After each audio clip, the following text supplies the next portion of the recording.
नाहिद को तो सेट पसंद ही नहीं आया। देखो साजिदा कैसा है, इतना भारी सेट है मगर डिजाइन वही पुराना। अरे खाला पुराना नहीं फटा पुराना बोले। अरे अब्बा किसी से मशवरा करते ही कब है? ये पाकिस्तान का पहला घर होगा जहाँ औरतों के कपड़े मर्द लेकर आते हैं। अरे अब्बा ने तो हद ही कर दी। नाहिद बाजी की शादी का जोड़ा भी ना वो खुद अपनी मर्जी से लेकर आए। अरे और तो और अपनी मर्जी चलाई और इतना थर्ड क्लास जोड़ा है कि मैं आपको क्या बताऊं। अरे इस घर में तो औरतें घर से बाहर ही नहीं निकल सकती। डिक्टेटरशिप की भी हद होती है। क्या बकवास कर रही है, तेरे अब्बा ने सुन लिया तो कयामत आ जाएगी। कोई नई बात बताओ अम्मा, रोज कयामत आती है हमारे घर में तो। तेरी जबान बहुत चलने लगी, जाके दरवाजे पर देख चोटी आ गई होगी। जमाना बदल गया मगर मुख्तार भाई वो कुत्ते की तुम टेढ़ी की टेढ़ी नहीं रहती है जैसे कभी नहीं सीधी हो सकती, वैसे ही मुख्तार भाई है, कभी नहीं सीधे हो सकते। ये क्या बकवास कर रही है? कुछ शर्म आया है? अरे कुछ नहीं, हम तो बस ऐसे ही बातें कर रहे थे। कोई बात नहीं, आप बैठे, मैं पानी लेकर आती हूँ आपके लिए। मैंने सब सुन लिया है। ये सब क्या हो रहा है? ये क्या बकवास है साजिदा? हाँ? जिस तरह तुमने अपनी मर्जी से अपनी शादी रचा ली थी, मेरी बेटियां वही करेंगी जो मैं चाहूंगा। और कान खोलकर सुन लो, जब तक मैं जिंदा हूं ना तो मेरी मर्जी चलेगी। जब मैं मर जाऊं ना तो अपनी मनमानियां करती फिरना, समझे तुम? आ जाती है पता नहीं कहां से। अब तो खुश हो ना तुम? कल मायूं बैठ रही हूँ मैं। एक काम करो, चूड़ियां पहन लो, क्योंकि तुम में तो इतनी हिम्मत है नहीं कि तुम मेरे अब्बा से आके बात कर सको। यार मैं क्या करता, मैंने अपने पेरेंट्स से बात की है पर वो मान ही नहीं रहे, मैं क्या करूं? तुम अपनी शादी कुछ दिन डिले नहीं कर सकती? वाह क्या बात है, सारे कार्ड बट चुके हैं, तैयारियां मुकम्मल हो चुकी है, बारात दरवाजे पे खड़ी हुई है और तुम कह रहे हो कि डिले कर दें। 2 साल के अरसे में तुम कुछ ना कर सके तो अब क्या कर लोगे?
बेटा उपटन से तो दुल्हन पे रूप आता है। भाड़ में गए रूप नहीं करनी मुझे कोई रस्में वगैरह। अरे क्या हो गया नाहिद? नाहिद ये पागल लड़की को क्या हो गया? अरे क्या मत पागल हो गई ये लड़की। इधर आओ, खा जा मेरे साथ। देखो हाँ, चल दिमाग खराब हो गया तेरा। अरे पागल हो गई, छोड़ से, छोड़ छोड़ छोड़।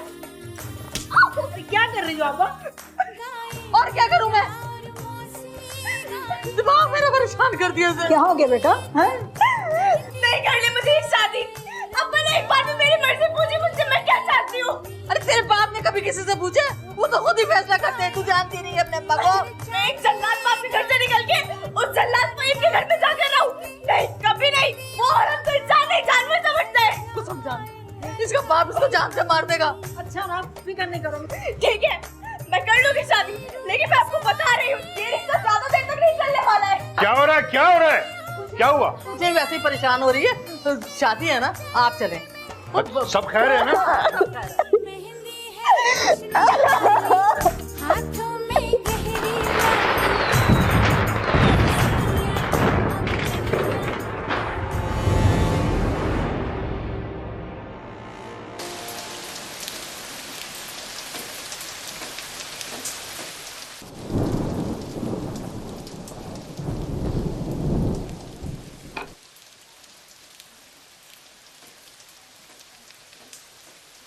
किससे बात कर रही थी तू? हाँ किससे बात कर रही थी तू?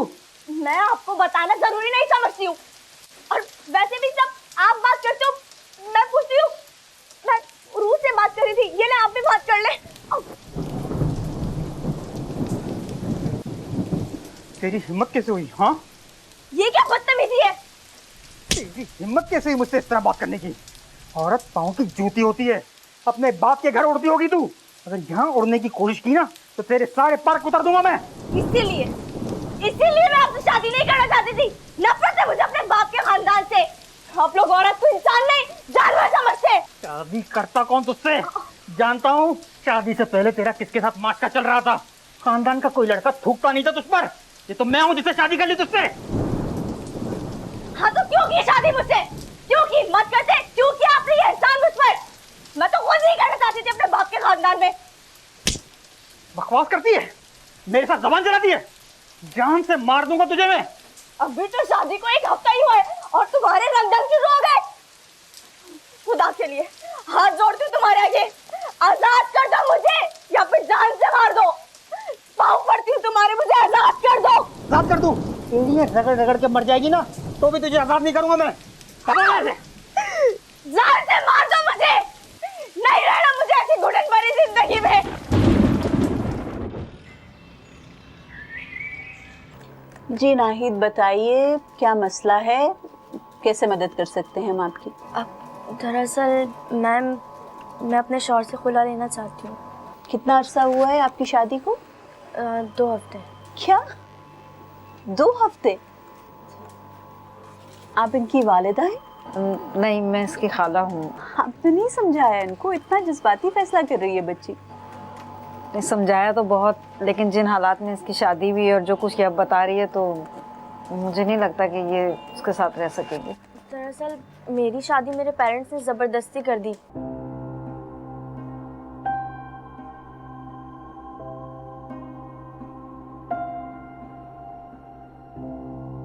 वो तो सब ठीक है, लेकिन इतना बड़ा फैसला करने जा रही है ये बच्ची। इसको पता है कि कितना मुश्किल है अकेले रहना इस माशरे में। अगर अपने घर वालों की मर्जी के खिलाफ ये खुला लेगी तो कहाँ जाएगी? वो तो इसे एक्सेप्ट नहीं करेंगे। और बेटा, आप अगर खुला लेंगी ना तो आपको अपने हक महर से भी दस्तबरदार होना पड़ेगा। कोई पैसे नहीं होंगे आपके पास। How will you survive? अभी भी मैं जहाँ रह रही हूँ खाला ने ही रेंट पर लेकर दिया है, और मैं खुला के बाद अब आगे पढ़ना चाहती हूँ और जिनको शादी से पहले पसंद करती थी उनके साथ ज़िंदगी गुजारूंगी, क्योंकि वो बहुत अच्छे हैं। बेटा, आप बिल्कुल ऐसी बातें कर रहे हैं जैसे कोई टीनेजर फिल्मों से मुतासर होकर बात करे। शादी से पहले सब बड़े बड़े दावे करते हैं, किसी दूसरे इंसान की वजह से अपना घर खराब नहीं करें। आपको क्या पता, अगर आपकी उससे शादी हो जाए तो वो कैसा ट्रीट करेगा आपको? इसकी जिंदगी से बढ़ के कुछ भी नहीं है। अल्लाह ना करे इसके साथ कुछ हो गया तो फिर हम क्या करेंगे? आपको लगता है इसकी जान को खतरा है? देखें, फहीम की माँ की भी मौत पुरअसरार तरीके से हुई है, नहीं पता कैसे।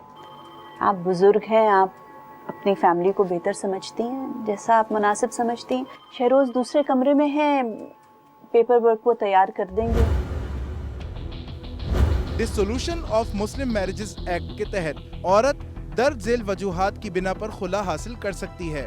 शौहर 4 बरस से लापता हो, ना नफका ना देता हो, शौहर को कम से कम 7 साल की सजा हो गई हो, शौहर 3 साल से हक़ ज़ौजियत अदा ना कर रहा हो, शौहर को जहनी बीमार हुए 2 साल से ज्यादा का अरसा हो चुका हो, या किसी मूजी मर्ज में मुब्तला हो, शौहर तशद्दुद करता हो या औरत को गैर अखलाकी जिंदगी गुजारने पर मजबूर करता हो, औरत की कम सिनी में शादी कर दी गई हो।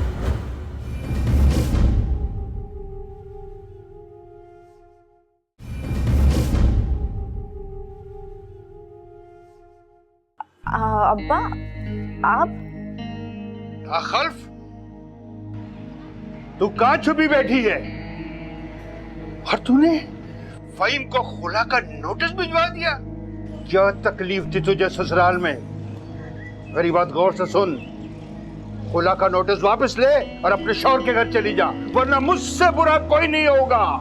हाँ, कुछ तो हमारी इज्जत और गैरत का ख्याल कर लिया होता, वरना सोच ले, तू हमारे लिए और हम तेरे लिए मर गए। अब्बा, मैं अपनी मर्जी से जिंदगी गुजारना चाहती हूँ। मैं पढ़ना चाहती हूँ, तरक्की करना चाहती हूँ, किसी काबिल बनना चाहती हूँ। आप आइंदा मुझसे राब्ता मत कीजिएगा।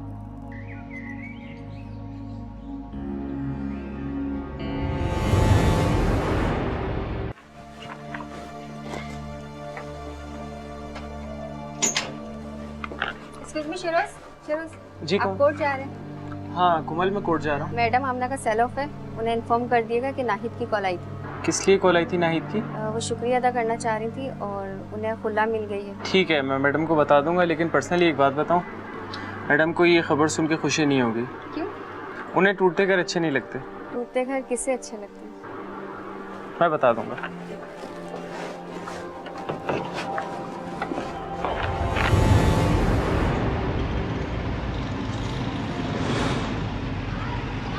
मुंह से झाग निकल रहा है, इसका मतलब है मौत जहर खुरानी से ही हुई है। अब देखना ये है कि ये जहर इसको किसी ने दिया है या इसने खुद जहर खाकर खुदकशी करी है। आप मरने वाले की कौन है? मैं इस बदनसीब की खाला हूँ। मैं इससे मिलने आई थी, दरवाजा खुला हुआ था और ये मैंने ही आपको फोन किया था। और आप बीबी कौन है? मैं मालिक मकान हूँ और ऊपर ही रहती हूँ। मालिक मकान? कब दिया था इस लड़की को मकान किराए पे? 1 महीने पहले ही इनको किराए पे दिया था। इनके शौहर उमैर और ये भी साथ थी। अच्छा, उमैर इनके शौहर थे? नहीं जी, इसके शौहर का नाम फ़हीम है।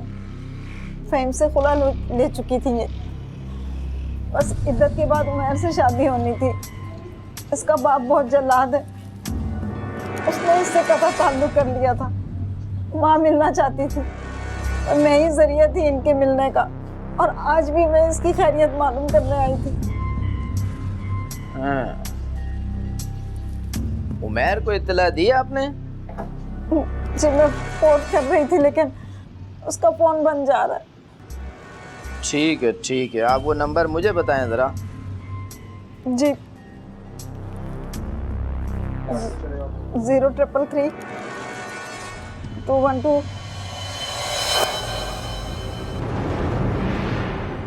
जो लड़की जमाने से टक्कर ले सकती है वो मायूस होकर कैसे खुदकुशी कर सकती है? मुझे तो खुद बिल्कुल यकीन नहीं आ रहा कि उसने कैसे खुदकुशी कर ली। पता नहीं पुलिस ने किस किस्म की इन्वेस्टिगेशन की है और इस केस को ए क्लास कर दिया। सरप्राइज्ड। मुझे यकीन है उसे जहर देके मारा गया है, वो खुदकुशी नहीं कर सकती। आप कुछ करें ना प्लीज। देखें, पुलिस से रिक्वेस्ट की जा सकती है कि इस केस की जितनी इन्वेस्टिगेशन की गई है वो फाइल्स हमसे शेयर करें, और मैं देखूंगी अगर उस तफ्तीश में मुझे कहीं भी झोल नज़र आया तो उसकी बुनियाद पर हम आपकी मुद्दत में इस केस को रीओपन करने की पिटीशन दायर कर सकते हैं।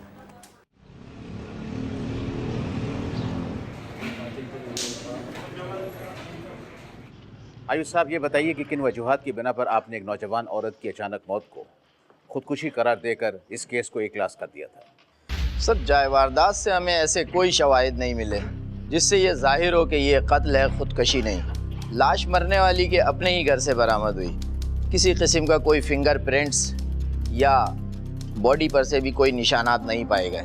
जाए वारदात की जगह पर भी ऐसे कोई आसार नहीं थे जिससे किसी और किस्म का इजहार हो। मरहुमा के पेरेंट्स ने भी किसी पर कोई शक का इजहार नहीं किया और ना ही किसी को नामजद किया है। सर, तफ्तीश से पता चला है कि नाहिद ने शादी के 1 माह बाद ही अपने शौहर से खुला ले ली थी, और खुला की वजह से नाहिद के अपने घर वालों ने भी उसे कबूल करने से इनकार कर दिया था। लड़की अकेली एक किराए के मकान में रहती थी। सर, इम्कान है कि उसे अपने फ़ैसलों पर नदामत हुई हो और अपने शौहर और अपने घर वालों की नाफरमानी पर शर्मिंदा हो। इसी वजह से सर मेरा ख्याल है वो डिप्रेशन का शिकार थी और उसने जहर खाकर खुदकशी कर ली। सर, ये एक ओपन और शट केस है, कोई पेचीदगी इसमें नहीं थी। सर, योर ऑनर, आयुष साहब को इस केस में कत्ल के शवाहिद इसलिए नहीं मिले क्योंकि इन्होंने इस केस को कत्ल के तौर पर ट्रीट ही नहीं किया।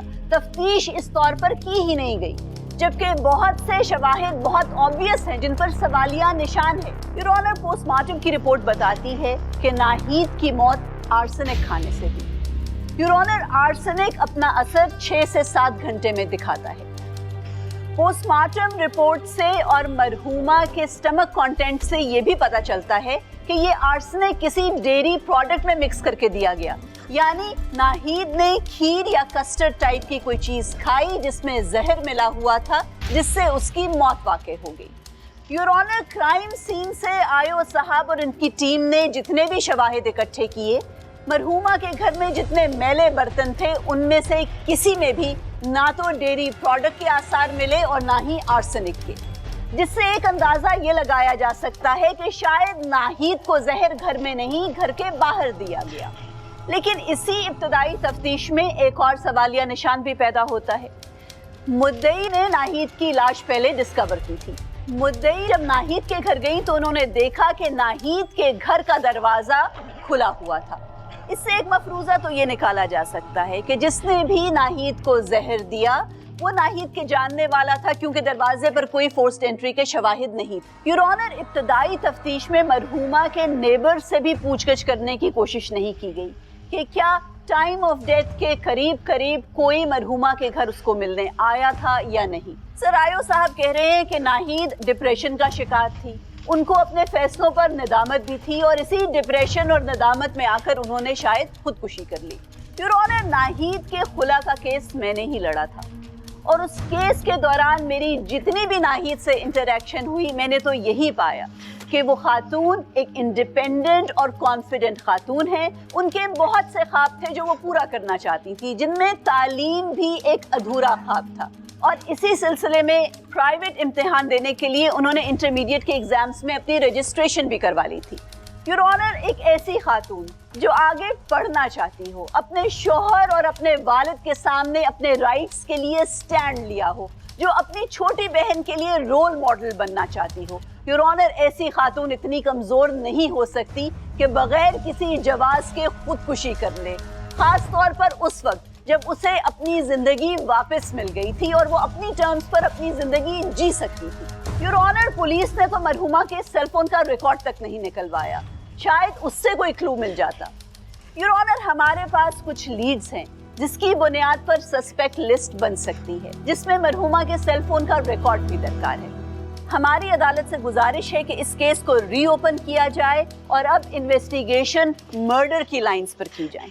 Thank you sir. अदालत समझती है कि दरख्वास्त गुजार की वकील के दलाइल बेवजन नहीं है। मुसम्मात नाहिद की मौत जिन पुरअसरार हालात में हुई है, अदालत समझती है कि उसकी मौत की वजह जानना बेहद ज़रूरी है। लिहाजा ये अदालत इन्वेस्टिगेशन ऑफिसर को हुक्म देती है कि वो इस केस की असर नौ तफ्तीश करें और उसकी तमाम तर रिपोर्ट 1 महीने के अंदर अदालत में पेश करें। समाअत मुलतवी की जाती है। पाकिस्तान पीनल कोड के सेक्शन 337 जे के तहत अगर कोई शख्स किसी को जहर ख्वानी के जरिए दानिस्ता नुकसान पहुंचाता है तो उसे 10 साल तक कैद हो सकती है या फिर जहर ख्वानी के मुर्तकब फर्द को अर्श या जिम्न में देना होगा।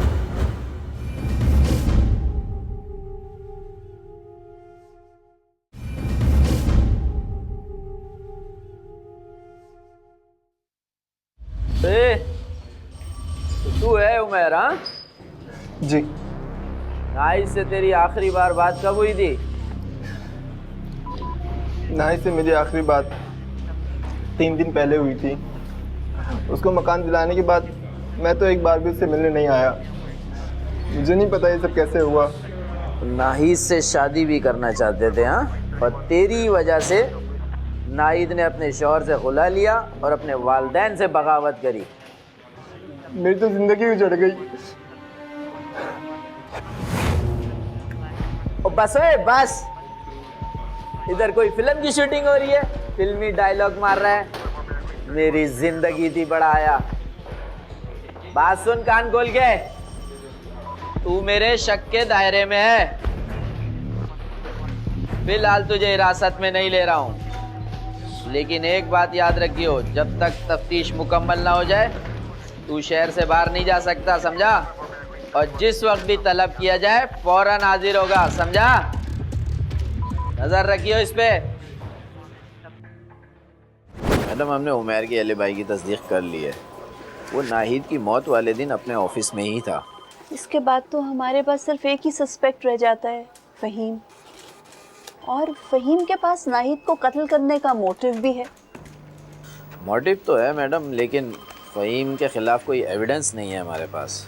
क्यों आयो साहब, एविडेंस तो है हमारे पास। जब नाहिद का सेलफोन रिकॉर्ड निकलवाया था आपने तो उसमें तो साफ नजर आ रहा है किस कदर धमकी आमेज मैसेजेस भेजता रहा है वो नाहिद को। हाँ मैडम, ये तो है, फ़ोन पे तो उसका राब्ता रहा है, लेकिन खुला के बाद से उसकी कोई मुलाकात साबित नहीं हो रही है। देखिए, ये मालूमात हासिल करने के लिए तो आपको फहीम से पूछगछ करनी पड़ेगी ना।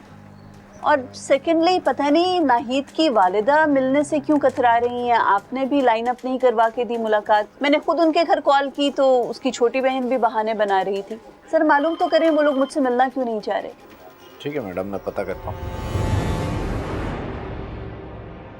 लेकिन सर खुला के बाद तो मैंने उसकी शक्ल तक नहीं देखी, बल्कि मैंने उसका नंबर भी अपने फ़ोन से डिलीट कर दिया। ना मैं उससे मिला हूँ, ना ही मैंने उससे कोई रब्ता रखा है। तो फिर मुझ पर शक क्यों किया जा रहा है? तुझ पर शक इसलिए है कि नाहिद ने तुझसे खुला लेकर किसी और से शादी करनी चाहिए थी, और इस तरह उसने तेरी गैरत को ललकारा था, और तूने उसको मारकर अपना बदला पूरा किया है। कोई सुन, अभी भी वक्त है, सच सच सब इधर बता दे, वरना। देखिए सर, आपकी बात बिल्कुल दुरुस्त है। उसने मेरी इज्जत का जनाजा निकाल दिया था। मैं भी बहुत गुस्से में था। And it's a natural reaction. वो मेरे साथ रहना ही नहीं चाहती थी, तो फिर उसने मुझसे शादी क्यों की? सर, उसने बगैर किसी कसूर के मुझे बहुत बड़ी सज़ा दी। लेकिन सर यकीन करें, मेरा एक शरीफ इंसान, मैं खून के घूंट पी के रह गया। मैंने उस बदबख्त औरत पर लानत भेज दी। बल्कि मुझे तो अफसोस है उसके इस इबरतनाक अंजाम पर। क्या मिला उसे सब कुछ करके? खुद भी जान से गई और अपने माँ बाप को भी जिंदा दरगोर कर दिया। सिर्फ मैं क्यों मारूंगा उसे?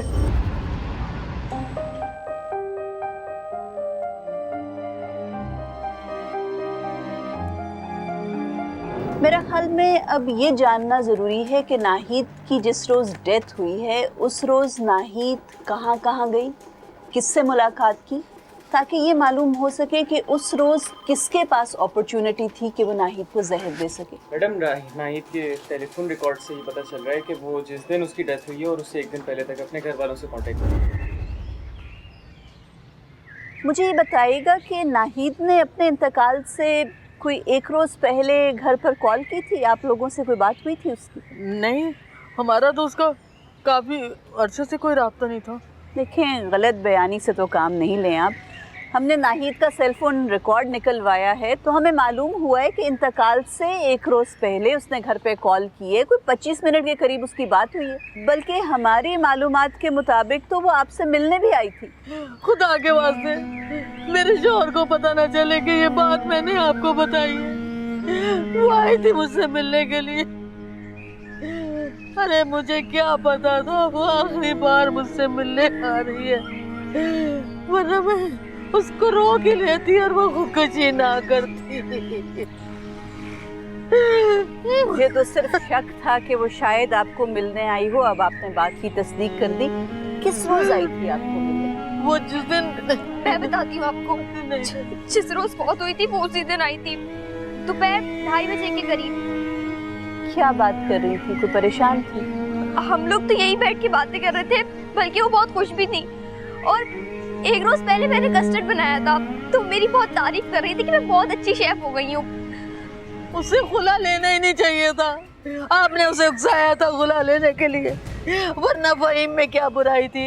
अरे मेरे देवर का बच्चा था, अच्छा खासा खाता पीता है, उसका अपना बिजनेस बहुत अच्छा है, केमिकल का। इंस्पेक्टर साहब, मैंने मकतूला नाहिद की वालिदा से मुलाकात की है।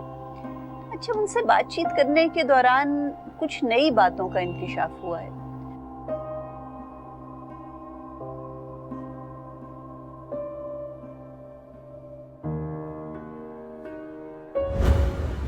एक तहकीक बयान करती है कि गुज़िश्ता साल पाकिस्तान में 1698 औरतें कत्ल कर दी गईं, 2832 औरतों को तशद्दुद का निशाना बनाया गया और 732 औरतों के अगवा की वारदातें हुई। 1175 औरतों को नामालूम वजूहात की बिना पर कत्ल कर दिया गया। जबकि 520 औरतों की खुदकुशी के वाकयात हुए।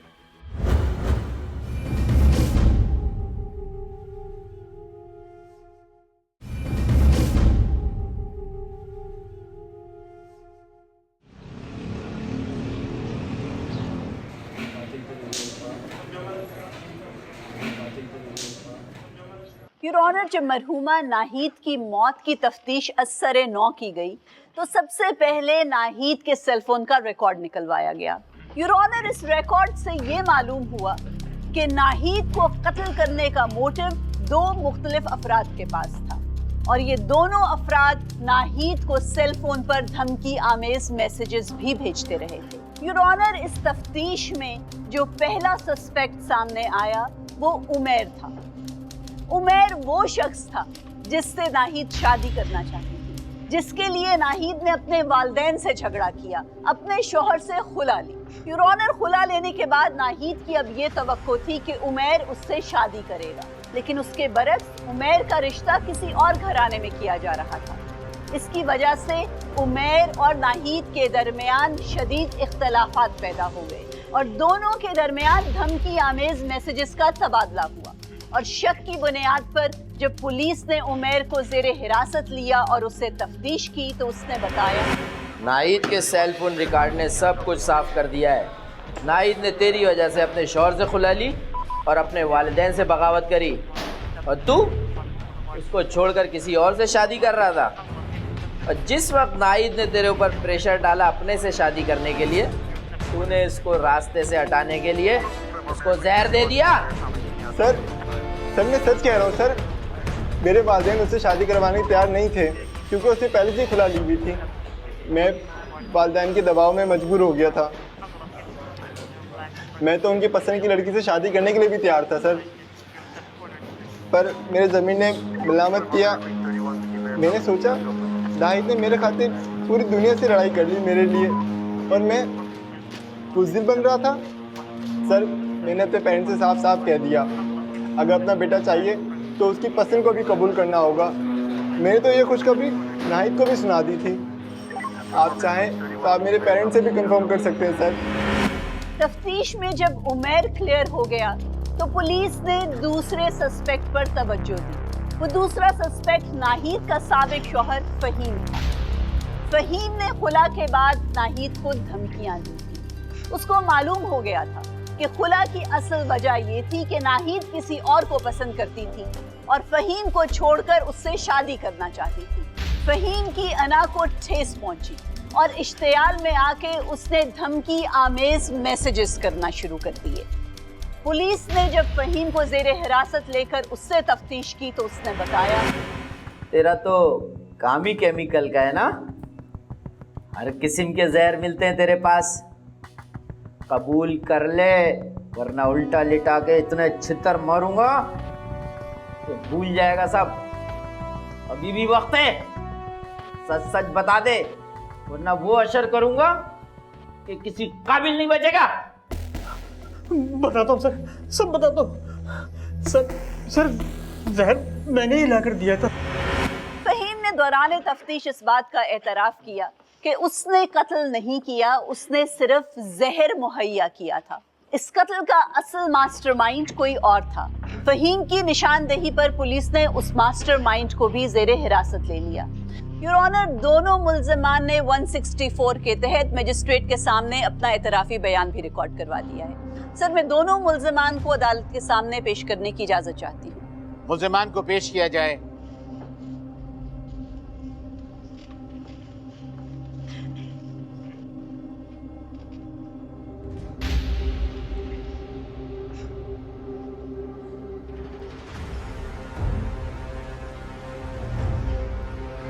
अब्बू, आपने हमारे साथ ऐसा क्यों किया अब्बू? आपकी जुल्म की वजह से अम्मी निढाल होकर हॉस्पिटल में पड़ी है अब्बू। आपको तो फांसी हो जाएगी मगर हम आपको कभी माफ नहीं करेंगे अब्बू। ऑर्डर कभी माफ नहीं करेंगे हम आपको अब्बू। ऑर्डर बीबी आप बैठ जाइए, बैठ जाइए। मैंने होश आवाज के साथ अपनी नाखल बेटी को जहर से मारने का इतराफ किया। नाखल थी बदबख्त। उसने मुझे जिल्लत के गड्ढे में धकेल दिया था। ऐसी बेशर्म और बेहया के साथ ऐसा ही होना चाहिए था। उसने ये भी नहीं सोचा कि जो कुछ वो करने जा रही है उसका असर उसकी छोटी बहनों पर क्या पड़ेगा। कौन देगा उसको रिश्ते, कौन करेगा इनसे शादियां। उसने जैसा हमें जिंदा दरगोर कर दिया। मौत से एक दिन पहले वो मेरी बीवी से गुफ्तगू कर रही थी। हाँ हाँ हाँ हाँ मेरी बच्ची। नहीं नाहिद बेटा, आज तो तुम घर आने का भी ना सोचना। तुम्हारे अब्बा घर पर हैं। जब घर पर नहीं होंगे ना, काम पर गए होंगे, तो मैं तुम्हें बता दूंगी। बेटा मैं तो खुद तुझसे मिलने के लिए तड़प रही हूँ। मैंने तो कब से नहीं देखा तुझे। और हाँ, आज ना उरूज ने बड़ा अच्छा कस्टर्ड बनाया है। मैं तेरा हिस्सा फ्रिज में रख दूंगी। तू कल आएगी ना तो फिर खा लेना, ठीक है बेटा। मैंने उन दोनों माँ बेटी की गुफ्तगू सुन ली। जैसा मुझे पता चल गया कि नाहिद दूसरे दिन मेरे घर आने वाली है, फिर मैंने फ़हीम, मेरी मर्दानगी ये गवारा नहीं कर रही कि वो नासूर अब जिंदा रहे। मुझे तुम्हारी मदद की जरूरत है। मैं आपकी क्या मदद करूं? जिस वक्त वो मुझसे खुला ले रही थी, आपने मेरी मदद की थी। फ़हीम, ये वक्त गड़े मुर्दे उखाड़ने का नहीं है। मुझे यकीन है कि इद्दत पूरी होने के बाद साजिदा उसकी शादी उसी लड़के से करेगी। फिर मैं किसी को मुंह दिखाने के काबिल नहीं रहूंगा। तुम्हारी गैरत को क्या हो रहा है? तुम कैसे मर्द हो? दिल तो चाहता है कि नाहिद को कत्ल कर दूं, लेकिन फिर आपका ख्याल आ जाता है, आपकी भी तो बेटी है ना। और फिर चचा जान, आपने भी तो उसे माफ कर दिया ना। नहीं नहीं, मैं तो उसे मरते दम तक माफ नहीं कर सकता। मैं तो सिर्फ मौके की तलाश में हूं। मुझे जैसे ही मौका मिलेगा मैं उस नाकल को कत्ल कर दूंगा। हाँ, उसे कत्ल कर देना और खुद फांसी पे चढ़ जाना। काम वो करें कि सांप भी मर जाए और लाठी भी ना टूटे। इसीलिए तो तुम्हें बुलाया है। आर्सेनिक एक ऐसा जहर है जिसका ना कोई रंग है और ना ही कोई जायका। खाने की किसी भी चीज में मिला दीजिएगा, तड़प तड़प कर दम तोड़ देगी और लोग ये समझेंगे कि खुदकुशी की है। मगर मैं कहां से लाऊं ये जहर? मत भूलें कि मेरी एक केमिकल फैक्ट्री है, मैं ला दूंगा। और फ्रिज में रखे हुए कस्टर्ड में मिला दिया। जी सर, मैंने किया है सब कुछ। साहब, नाहिद ने मेरी गैरत और अना को शदीद ठेस पहुंचाई थी। मुझे उससे नफरत हो गई थी, शदीद नफरत। मैं अंगारों पर लौटता था। मैं उस बेहया से बदला लेना चाहता था। इसीलिए मैंने चाचा के साथ ताउन किया और उन्हें आर्सेनिक फराहम किया। वो हम दोनों की मुजरिम थी और हम दोनों ने उसे इबरत का निशान बना दिया। पेश किए गए शवाहिद और मुल्जिमान के इतराफ़ी जुर्म के बाद अदालत इस नतीजे पर पहुंची है कि मुसम्मात नाहिद का कत्ल दोनों मुल्जिमान फ़हीम और मुख्तार ने मिलकर किया है। लिहाजा ये अदालत इन दोनों मुल्जिमान को ताज़ीरात पाकिस्तान की दफ़ा 302/34 के तहत सज़ाए मौत का हुक्म सुना दी। अदालत बर्खास्त की गई। कोर्ट नंबर 5 में अगर आप भी कोई केस पेश करना चाहते हैं तो हमें ईमेल करें court5@sama.tv।